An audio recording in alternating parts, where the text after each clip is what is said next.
अगर आपको data analyse करना है या कोई ML model, deep learning model, NLP model या कोई एआई मॉडल आपको बिल्ड करना है, तो नॉर्मली हम लोग करते क्या है कि इंटरनेट से जाके इंटरनेट पे हम लोग कुछ डेटा सेट सर्च कर लेते हैं और वहाँ पे dot C S V file में डेटा नॉर्मली होता है और या एक्सेल में होता है। तो अदर फॉर्मेट्स में भी होता है लेकिन मैक्सिमम केस में तो डॉट सी एस वी या डॉट एक्सेल में ही होता है। तो हम लोग करते क्या है, उसको डाउनलोड कर लेते हैं और डायरेक्टली हम लोग पांडास में रीड करके जो बाकी का जो काम है वो हम लोग करते हैं।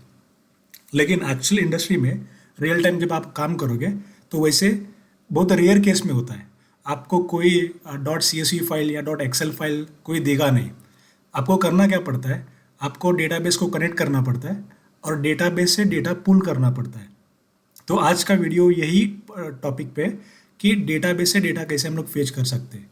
तो यहाँ पे मेरे सिस्टम में मैं अभी जो डेटाबेस यूज़ कर रहा हूँ वो डेटाबेस है माई सिक्वल। और जहाँ पे मैं यूज़ कर रहा हूँ वो जुपिटर नोटबुक में मैं क्या करूँगा, उसको पुल करूँगा पंडास के अंदर। लेकिन आपके केस में जब आप एक्चुअली काम करोगे इंडस्ट्री में तो आपका डेटाबेस कौन सा भी हो सकता है। Technique will be almost similar, little bit the package name will be different, the but process will be almost same। तो हम लोग यहाँ पे आज क्या करेंगे कि माई सिक्वल में जो डेटा हमारे पास है, एक टेबल डेटाबेस है, डेटाबेस के अंदर टेबल है, टेबल के अंदर डेटा है, वो डेटा हम लोग कैसे फेच करेंगे पांडास के अंदर, ये देख लेंगे। ये करने के लिए बहुत सारे वेज अवेलेबल है। तो उसमें से हम लोग क्या करेंगे, 3 वेज से क्या करेंगे, आज डेटा पुल करेंगे। मैं आपको 3 वे दिखाऊंगा, लेकिन आप थोड़ा सा फिगर आउट करोगे इंटरनेट पे या थोड़ा सर्च करोगे इंटरनेट पे तो आपको मल्टीपल वेज मिल सकते हैं। आप कोई भी एक वे प्रेफर कर सकते हैं। तो चलिए शुरुआत कर लेते हैं। तो यहाँ पे आपको एक डायरेक्टरी दिख रहा है डेटा एनालिसिस करके, राइट। इसके अंदर हमको क्या करना है, काम करना है। सो जो भी हम लोग स्क्रिप्ट करेंगे, जो भी हम लोग नोटबुक क्रिएट करेंगे, तो ये इसके अंदर होगा। तो मैं एक काम करूँगा, इसका पाथ कॉपी करूँगा और यहाँ पे सी डी स्पेस पाथ को पेस्ट करूँगा और मैं ये स्पेसिफिक डायरेक्टरी के अंदर आ जाऊँगा। और एक अगर हमको देखना है कि हमारे पास कौन कौन से एनाकोंडा एनवायरमेंट्स अवेलेबल है तो हम लोग कोंडा ई एन वी लिस्ट करेंगे। बाय द वे, अगर आपको एनाकोंडा कुछ पता नहीं है, आप फर्स्ट टाइम ही वीडियो देख रहे हो, तो प्लेलिस्ट में जाके राइट पाइथन कैसे विंडोज़ में इंस्टॉल कर लेते हैं, एनाकोंडा कैसे इंस्टॉल करेंगे, एनाकोंडा से वर्चुअल एनवायरनमेंट कैसे क्रिएट करेंगे और फिर उसका एक्टिवेट कैसे करेंगे, फिर जुपिटर नोटबुक हम लोग पाइथन के अंदर वी एस कोड के अंदर कैसे इंटीग्रेट करेंगे, वी एस कोड कैसे इंस्टॉल करेंगे, इसके ऊपर सारे वीडियोस अवेलेबल है। आप प्लेलिस्ट 1 बाय 1 फॉलो करोगे तो ये ट्यूटोरियल आपको बहुत समझ में इजीली समझ में आ जाएगा। ठीक है। तो अभी हमारे पास ये टेस्ट नाम का एक एनवायरनमेंट है। तो आप कोई भी एनवायरनमेंट क्रिएट कर सकते हैं। सो मेरे को टेस्ट एक्टिवेट करना है, तो मैं क्या करूँगा, एक्टिवेट क्या करूँगा, टेस्ट कर दूंगा। और यहाँ पे मैं वी एस कोड ओपन करना चाहता हूँ। तो यहाँ पे मैं वी एस कोड ओपन करने से पहले एक काम कर लेते हैं कि हमको क्या क्या लगेगा। सबसे पहले हमको डेटाबेस लगेगा। डेटाबेस के अंदर हमारा डेटा होना चाहिए। तो मैं आपको डेटाबेस शो कर लेता हूँ। तो जब मैं यहाँ पे माई सिक्वल सर्च करूँगा तो माई सिक्वल वर्कबेंच ओपन करूँगा। माई सिक्वल वर्कबेंच में यहाँ पे कनेक्शन है, इसको मैं पासवर्ड मैंने रूट रखा था, तो ठीक है, ये पासवर्ड यहाँ पे देख सकते हैं। तो जो डेटाबेस का नाम है हमारे पास मेडिकल डीबी है, उसके अंदर एक टेबल है डायबिटिक करके, उसको हम लोग राइट क्लिक करके अगर हम लोग इसको रन कर देंगे तो यहाँ पे आप चेकआउट कर सकते हैं कि ये सारा डेटा है हमारे पास। Gender, age, hypertension, heart disease, smoking history, B M I, this is one more parameter, then blood glucose level and diabetic है या नहीं है, 1 इंडिकेट्स है, 0 इंडिकेट्स नहीं है। अगर हम लोग इसको स्क्रॉल आउट करेंगे तो ये ऑलमोस्ट 1 लाख रिकॉर्ड्स अवेलेबल है, 1 लाख पेशेंट का डेटा है। तो ये डेटा डेटाबेस में है। लेकिन आप डेटा क्लीन कहाँ पे करोगे, डेटा प्री प्रोसेस कहाँ पे करोगे, मॉडल बिल्डिंग कहाँ पे करोगे, वो तो जुपिटर के अंदर करोगे, राइट। तो एक काम कर सकते हैं, इसको आप यहाँ से एक्सपोर्ट करके ऐसे डॉट सी एस वी में अगर आपको सेव करना है, अगर मैं आपको डेस्कटॉप में सेव करना है तो मैं यहाँ पे बोल सकता हूँ कि इसको नाम ही देते हैं, for example diabetic, right, diabetic dot C S V. और इसको अगर मैं डेस्कटॉप में इसको सेव कर रहा हूँ तो इसका सी एस वी जनरेट हो जाएगा। So let me show you. तो इसको क्या कर लेते हैं, सब मिनिमाइज कर लेते हैं, इसको मिनिमाइज करेंगे। यहाँ पे देख लीजिए, ये डायबिटिक नाम का सी एस वी फाइल मिला, राइट। इसके अंदर सारा डेटा यहाँ पे आ गया है। लेकिन डेटाबेस का एक्सेस आपको नहीं होगा जब आप रियल टाइम काम करोगे तो, राइट। तो आपको डेटाबेस का एक्सेस मतलब आपको क्रेडेंशियल्स रहेंगे, आपको होस्ट नेम पता रहेगा, आपका यूज़र नेम रहेगा, पासवर्ड रहेगा, और आप जो डेटाबेस को कनेक्ट करना चाहते हैं उसका क्या परमिशन भी रहेगा। लेकिन कंप्लीट डेटाबेस का एक्सेस नहीं रहेगा। अभी ये वर्क बेंच मेरे सिस्टम में जो माई सिक्वल सर्वर है, वो सर्वर विंडोज़ यहाँ पे सिस्टम है, लेकिन जो आपका सर्वर होगा, आपका सर्वर लिनक्स पे होगा या आपका सर्वर यूनिक्स पे होगा, तो वहाँ पे यूआई अवेलेबल नहीं होगा। तो इन दैट केस होता क्या है कि आप वहाँ पे वर्क बेंच कैसे यूज़ करोगे? तो वर्क बेंच यूज़ नहीं कर सकते, और वर्क बेंच यूज़ नहीं कर सकते तो आप यहाँ पे ऐसे सेव कैसे करोगे? तो आपके पास ऑप्शन वही बचता है कि आप प्रोग्रामिंग से डेटाबेस को कनेक्ट करो और डायरेक्टली डेटा आपके प्रोग्रामिंग में फेच कर लो। अगर आप प्रोग्रामिंग में एक बार डेटा फेच किया तो आप लोकली उसको सीएसवी में सेव भी कर सकते हैं, या जो भी काम करना है आप डेटा फ्रेम के अंदर काम कर सकते हैं। तो अभी हम लोग क्या करेंगे, तो ये डेटा यहाँ पे देख लिया है कि ये डेटा हमारे पास है, तो इसको क्या करना है, डेटा फ्रेम के अंदर लेके आना है और उसको वहाँ पे कैसे लेके आएंगे। तो ये अलग अलग वे से कर सकते हैं। इसमें से हम लोग क्या करेंगे, तीन वेज देखेंगे। सो पहला जो वे है वो हम लोग क्या करेंगे, माई सिक्वल कनेक्टर पाइथन। पाइथन के लिए एक माई सिक्वल कनेक्टर नाम का एक पैकेज अवेलेबल है पाइथन में। तो आप क्या कर सकते हैं, उसको इंस्टॉल कर सकते हैं। और आपको अगर क्वेरी रन करना है तो पांडास यूज़ कर सकते हैं। So pandas plus my sequel connector Python use कर सकते हैं। दूसरा वे है कि पाई माई सिक्वल करके एक पैकेज है, उसके साथ आप पांडास यूज़ कर दो। और तीसरा क्या करो, एसक्यूएल अल्केमी करके एक ओआरएम अवेलेबल है, उसके साथ आप पांडास यूज़ कर दो। तो आपको क्या हो जाएगा, ये तीनों में से कौन से भी वे से कर सकते हैं। तो वन बाय वन में इंस्टॉल करके पहले इंस्टॉल ही कर लेते हैं डायरेक्टली। सो हमको क्या लगेगा, एक तो फर्स्ट माई सिक्वल कनेक्टर और Python. This is not underscore, this is hyphen basically. तो यहाँ पे इसको हाइपन दे दो और इसको पहले इंस्टॉल कर दो। मेरे सिस्टम में ऑलरेडी इंस्टॉल्ड है, अगर आपके सिस्टम में इंस्टॉल नहीं है तो आपको क्या बोलेगा, ये इंस्टॉल कर देगा। ठीक है, ये माई सिक्वल कनेक्टर से एक वे करेंगे। दूसरा करेंगे पाई माई सिक्वल, कोई भी एक वे कर सकते हैं आप, राइट। मैं तीनों भी पैकेज अभी इंस्टॉल करके रख रहा हूँ। तो पाई माई सिक्वल, तो ये भी ऑलरेडी इंस्टॉल्ड है। और तीसरा जो वे है हमारे पास एसक्यूएल अल्केमी है, एसक्यूएल अल्केमी, और इसको भी इंस्टॉल कर दो, ये भी ऑलरेडी इंस्टॉल्ड है। और एक पैकेज लगेगा कॉमन सबके लिए, दैट इज़ पांडास, क्योंकि ये फाइनली डेटा फ्रेम हम लोग क्रिएट करेंगे पांडास के अंदर। तो ये पांडास भी ऑलरेडी मेरे पास इंस्टॉल्ड है। तो ये चार पैकेज इंस्टॉल होना चाहिए। मैं रिपीट कर लेता हूँ एक बार, राइट। पाई माई सिक्वल, माई सिक्वल कनेक्टर पाइथन, पाई माई सिक्वल, एसक्यूएल अल्केमी, राइट। ये तीन पैकेज में कोई भी एक पैकेज इंस्टॉल करो, कोई भी एक पैकेज, और उसके साथ ये इंस्टॉल कर दो पांडास। तो अगर आप एसक्यूएल अल्केमी के साथ करना चाहते हो तो SQL Alchemy plus pandas install करो। अगर आप पाई माई सिक्वल के साथ पांडास यूज़ करो, या आप माई सिक्वल कनेक्टर के साथ पांडास यूज़ करो। So any one combination. ठीक है, एक बार हो गया तो हम लोग क्या करेंगे, कोड ओपन कर देंगे।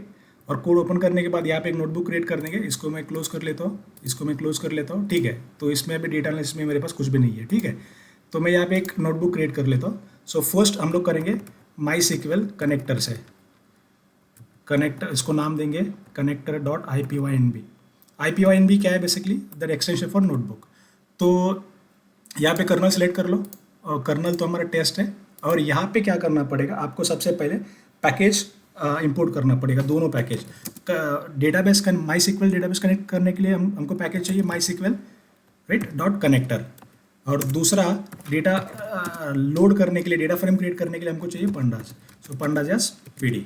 तो ये दो पैकेज चाहिए, दोनों को इंपोर्ट कर दो। ये इसको मैंने शिफ्ट एंटर से क्या कर दिया, रन कर दिया। अभी यहाँ पे क्या करना पड़ेगा, कनेक्शन बनाना पड़ेगा आपको। सो पाई माई सिक्वल डॉट कनेक्टर, इसके अंदर कनेक्ट नाम का मेथड है। और कनेक्ट के अंदर आपको करना क्या है कि आपको चार पैरामीटर्स देना है। So host equal to, right, ये होस्ट एक देना पड़ेगा। दूसरा देना पड़ेगा आपको यूज़र देना पड़ेगा, यूज़र इक्वल टू दिस। मैं अभी ब्लैंक रख रहा हूँ, राइट, क्रेडेंशियल ब्लैंक रख रहा हूँ, राइट। आप क्रेडेंशियल्स अभी इंसर्ट किया तो भी चलेगा। नेक्स्ट रहेगा पासवर्ड। पासवर्ड इसको मैं क्या कर रहा हूँ, इसको इधर ये रख रहा हूँ। और ये मेरा रहेगा डेटाबेस।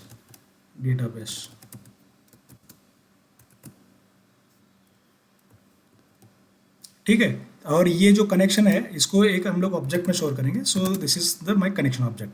अभी हमारा होस्ट क्या है, host is basically local host. Same machine पे हमारे पास क्या है, डेटाबेस है। तो लोकल होस्ट यहाँ पे दे दीजिए, या 127.0.0.1 दिया तो भी चलेगा। फिर हम लोग यहाँ पे यूज़र, हमारे पास डेटाबेस का यूज़र है रूट, पासवर्ड है रूट, राइट, और डेटाबेस जो हमारे पास है वो उसका नाम है मेडिकल डीबी। जो आपका डेटाबेस रहेगा उसका नाम यहाँ पे दे दीजिए और इसको रन कर लीजिए। रन करने के बाद आपका ये कनेक्शन क्रिएट हो जाएगा। एक बार कनेक्शन क्रिएट होने के बाद आपको क्या करना पड़ेगा, आपने तो बेसिक एसक्यूएल आपको पता ही होगा, राइट। तो हम लोग एक क्वेरी क्रिएट करेंगे। So query is equal to, table का नाम हमको पता है, यहाँ पे मैं आपको यहाँ पे दिखा देता हूँ, राइट। सो डेटाबेस का नाम देख लीजिए क्या है, मेडिकल डीबी। मेडिकल डीबी हमारा डेटाबेस है, उसके अंदर डायबिटिक नाम का टेबल है। तो ये टेबल के अंदर ये जो क्वेरी है ना, ये क्वेरी लगेगा हमको, राइट। तो ये क्वेरी हम लोग यहाँ पे यूज़ कर देंगे। सो इसको मैं यहाँ पे क्या कर रहा हूँ, ये क्वेरी यहाँ पे दे रहा हूँ। ये मेडिकल डीबी डॉट मतलब डेटाबेस डॉट टेबल नेम, ये ऑप्शनल है, आप दिया तो भी चलेगा क्योंकि यहाँ पे ऑलरेडी दिया है तो कोई रिक्वायरमेंट नहीं है। तो ये क्वेरी यहाँ पे मैं रन कर लेता हूँ और उसके बाद हम लोग क्या करेंगे, अभी पंडास से क्या करेंगे, रीड करेंगे। तो पंडास का अलाइस हमारे पास पीडी है, CSV रीड कर दे रहे हैं हम लोग, क्या यूज़ करते थे, रीड अंडरस्कोर CSV, ये रीड अंडरस्कोर CSV यूज़ करते थे। लेकिन जब आपको डायरेक्ट क्वेरी चलाना है तो आप रीड अंडरस्कोर क्या कर सकते हो, एसक्यूएल कर सकते हो। और आपको ब्रैकेट में क्या पास करना है, दो चीज़ें पास करना है, आप यहाँ पे देख सकते हैं। तो फर्स्ट इज एसक्यूएल स्टेटमेंट और दूसरा दे दो कनेक्शन। एसक्यूएल स्टेटमेंट कौन सा रन करना है आपको, क्वेरी, ये दे दो यहाँ पे। और दूसरा हमारे पास क्या है, कनेक्शन। कनेक्शन कौन सा, ये वाला कनेक्शन यहाँ पे दे दो। ये क्या करेगा, डेटा पूरा रीड करेगा और यहाँ पे जो भी आप डेटा फ्रेम का नाम दे रहे हो इसके अंदर क्या करेगा, स्टोर कर देगा। और ये डेटा फ्रेम हम लोग क्या करेंगे, यहाँ पे प्रिंट कर देंगे। So let us check now. देखो यहाँ पे सारा डेटा यहाँ पे आ गया और इसमें कितने रोज आ गए, 1,00,000 रोज आ गए और यहाँ पे 9 कॉलम्स है, तो सारे के सारे कॉलम्स यहाँ पे आ गए। बाकी का जो भी प्रोसेसिंग करना है, क्लीनिंग करना है या कुछ भी करना है, आप यहाँ से आगे पूरा कर सकते हो। अगर आपको इसको CSV में सेव भी करना है तो आप एक काम कर सकते हैं, df.to_CSV करोगे तो आप क्या कर सकते हैं, इसको सेव कर सकते हैं। तो हम लोग यहाँ पे df1.csv करेंगे तो यहाँ पे आप देख सकते हैं कि इसका CSV में ये डेटा यहाँ पे देखो आ गया यहाँ पे। अगर इसको राइट क्लिक करके प्रीव्यू करोगे तो ये सारा डेटा यहाँ पे दिख जाएगा। अभी ये मेरे को ऑप्शन आ रहा है राइट क्लिक करके प्रीव्यू, क्योंकि मैंने एक एक्सटेंशन में जाके यहाँ पे एक्सेल व्यूअर इंस्टॉल किया है। अगर आपने एक्सटेंशन ये इंस्टॉल नहीं किया रहेगा तो आप एक्सटेंशन इंस्टॉल कर सकते हो, नहीं तो इसको डायरेक्टली ऐसे ओपन करोगे तो आपको CSV फाइल ऐसे दिखेगा, ठीक है। तो ये ऐसे डेटा, एक बार डेटा आपका डेटा फ्रेम के अंदर आ जाएगा तो आप यहाँ पे जो भी काम करना है आप यहाँ पे कर सकते हो। तो ये हो गया फर्स्ट वे। दूसरा वे क्या करेंगे, हम लोग डायरेक्टली इसको क्या करेंगे, कॉपी करेंगे और मैं अभी टाइप नहीं करूँगा उसको, डायरेक्टली एक काम कर लेते हैं इसको, PyMySQL। और ये PyMySQL से कैसे करेंगे, सिर्फ ये पैकेज चेंज कर लीजिए, ये MySQL कनेक्टर की जगह पे PyMySQL कर दीजिए। बाकी तो सेम है सब सारा, राइट। अगर PyMySQL में करना है तो आपको डायरेक्टली PyMySQL यहाँ पे .connect नाम का मेथड है। So let me just copy this, इसको रन कर लेते हैं पहले। एनवायरमेंट अपना ये वर्चुअल एनवायरमेंट सेलेक्ट कर दो, ठीक है। यहाँ पे PyMySQL कनेक्टर नहीं है, डायरेक्टली कनेक्ट है। क्रेडेंशियल तो सेम ही रहेंगे, राइट। तो इसको ये दे दिया, ठीक है। और उसके बाद बाकी का तो बेसिकली सेम ही है, right. So let me run the query and यहाँ पे मेरे को क्या करने दो, चेक करने दो। So let us check now. देखो ये फिर से आपका डेटा यहाँ पे आ गया, सारा डेटा। सो 1,00,000 रिकॉर्ड्स आ गया। एंड अगर आपको ये DF2 में सेव करना है तो आप DF2 में सेव कर सकते हो। सेम डेटा हम लोग ये वैसे भी कर सकते हैं। सो यहाँ पे पैकेज डिफरेंट है, ये साइड में यहाँ पे पैकेज डिफरेंट है। This was our second way. Third way हम लोग कैसे कर सकते हैं, लेकिन यहाँ पे आप जब रीड करोगे आप एक नोटिस, आप यहाँ पे एक नोटिस कर सकते हैं। जब आप ये रीड कर रहे हो तो यहाँ पे इसने एक मैसेज दे दिया है। ये मैसेज क्या दिया, देखो रीड करो। User warning, pandas only supports SQL Alchemy. या MySQL कनेक्टर से आप डेटा पुल कर सकते हो डेटाबेस से, लेकिन ये प्रेफर करने को क्या बोल रहा है कि आप SQL अल्केमी प्रेफर कर लो, क्योंकि SQL अल्केमी एक पावरफुल ORM है जिससे हम लोग कौन से भी डेटाबेस को कनेक्ट कर सकते हैं। MySQL कनेक्टर पाइथन, इससे सिर्फ MySQL को हम लोग कनेक्ट करते हैं। अगर आपको पोस्टग्रेस के साथ कनेक्ट करना है तो दूसरा पैकेज यूज़ करना पड़ेगा। आपको मंगो के साथ कनेक्ट करना है तो दूसरा पैकेज यूज़ करना पड़ेगा। सिमिलरली PyMySQL सिर्फ MySQL के साथ चलेगा। अगर आपका डेटाबेस चेंज होता है तो आपको एक ऐसा कॉमन पैकेज चाहिए। वो पैकेज क्या होगा कि सारे डेटाबेस के, सारे मतलब ऑलमोस्ट मोस्ट ऑफ डेटाबेस के लिए सपोर्ट करना चाहिए। तो उसके लिए हम लोग क्या प्रेफर कर सकते हैं, SQL अल्केमी, क्योंकि यहाँ पे स्पेसिफिक ऑलरेडी दिया है यहाँ पे, please consider using SQL Alchemy. तो हम लोग क्या काम करेंगे, इसको कॉपी करेंगे, थर्ड वे क्रिएट करेंगे। तो इसको हम लोग क्या करेंगे, SQL अल्केमी, राइट। और SQL अल्केमी जब आप करोगे, राइट, तो आपको क्या करना है, यहाँ पे इंपोर्ट करना है SQL alchemy. So from SQL alchemy import create engine. So यहाँ पे और ये पांडास तो डेफिनेटली लगेगा। अभी इसको क्या करेंगे, वर्चुअल एनवायरनमेंट सेलेक्ट कर देंगे, इसको रन कर देंगे। एक बार आपका एसक्यूएल अल्केमी इंपोर्ट हो जाएगा तो आपको क्या करना है, थोड़ा सा यहाँ पे ये जो कनेक्शन का ऑब्जेक्ट है ये थोड़ा सा चेंज करना पड़ेगा, उसका फॉर्मेट थोड़ा सा अलग है। तो यहाँ पे क्या करेंगे, क्रिएट इंजन है, इसके ब्रैकेट में हम लोग क्या करेंगे, स्पेसिफाई करेंगे। तो यहाँ पे क्या स्पेसिफाई करेंगे, सबसे पहले रहेगा my sequel plus, right, internally basically my sequel plus my sequel connector use कर लेता है। तो my sequel connector, right, colon slash slash. अभी सबसे पहले क्या रहेगा, यूज़र हमारा क्या है, root, right, at the rate root colon, फिर रहेगा पासवर्ड भी हमारा रूट है। सो ये फर्स्ट वाला यूज़र है, राइट, ये हमारा पासवर्ड है, एट द रेट क्या रहेगा आपका, होस्ट क्या है हमारा, लोकल होस्ट। और पोर्ट नंबर क्या है, वो तो 3006 है, अगर दिया तो भी चलेगा, नहीं दिया तो भी चलेगा, कोई प्रॉब्लम नहीं है। स्लैश आपका जो डेटाबेस का नाम है, डेटाबेस का नाम क्या है, medical_db। तो ये कनेक्शन स्ट्रिंग आपको ऐसे बनाना पड़ेगा, my sequel database with my sequel connector, user name, password, host and database name. तो इसका जो भी कनेक्शन आएगा ये इसको हम लोग स्टोर कर लेते हैं इंजन, एज अ इंजन, और हम लोग क्या करेंगे, इसको चेक कर लेते हैं। एक बार इंजन क्रिएट हो गया, क्वेरी तो सेम ही रहेगा, right, select star from diabetic, right. अभी क्या करना है, जो पंडास में हम लोग रीड करेंगे, रीड अंडरस्कोर यहाँ पे क्वेरी और ये इंजन यहाँ पे पास कर दो कौन की जगह पे, और अभी इसको क्या कर दो, रन कर दो। देख लीजिए आपको सारा डेटा यहाँ पे मिल जाए, और वो वार्निंग भी चला गया, क्योंकि ये बोलता है कि पंडास प्रेफर्स एसक्यूएल अल्केमी। इसका मतलब ये नहीं कि आप सिर्फ एसक्यूएल अल्केमी क्यों ही प्रेफर कर सकते हो, आप कोई भी वे से क्या कर सकते हो, डेटा यहाँ पे पुल कर सकते हो। I think this is enough for this video. अगर आपको कुछ क्वेरीज है, डाउट्स है, तो आप यहाँ पे कमेंट्स में डाल सकते हैं। अगर आपको ये वीडियो पसंद आया होगा तो आप लोग शेयर कर सकते हैं, और आप ये फर्स्ट टाइम देख रहे हो चैनल तो आप इसको सब्सक्राइब कर सकते हो। Thank you.